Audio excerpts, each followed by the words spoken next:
mga kabataw, at kung nasubukan nyo na nga yung bagong at trending na hot pot dito sa Jeddah sa tapat lang ng Sulaiman Faqih Hospital, ay napakasarap at madami ka talagang pagpipilian ng mga pang-ihaw-ihaw, simgupsal, or whatever na tawag nyo dito. Tignan nyo naman mga kabataw, ang daming karning marinated, mga seafood, crab sticks, ano pa nga ba dyan, mga squid balls, squid rings ba yan, o pati ice, meron pa. At yung paborito natin karne, at hindi rin papahuli ang mga prutas natin, which is unlimited na siya mga kabataw sa halagang 100 SAR lang each person. Ayan, paborito ko yung rice talaga. Meron din silang mga dumplings dito na masasarap.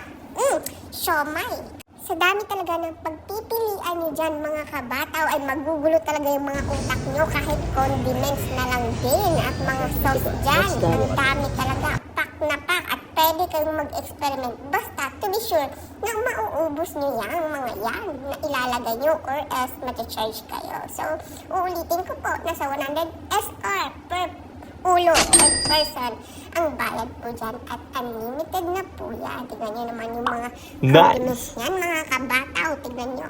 At ayan na yung paborito kong ano. Magluto-luto muna tayo kasi sayang naman yung ano natin. Yung beauty natin kung di tayo magluluto. Sarap lang mga kabataw. Ito yung gusto ko eh.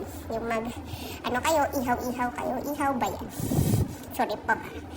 Yan na. Panglagay na natin. At pwede din sa... Yan, may patubig pa si Mudir, oh. Ay, si Ate Mona pala.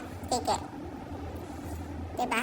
Ang sarap ng feeling dyan, mga kabataw. Kasi alam mo yung ma-enjoy mo talaga at magluluto ka ng mga pagkain. Pwede mo i-season kasi yan. Sige lang.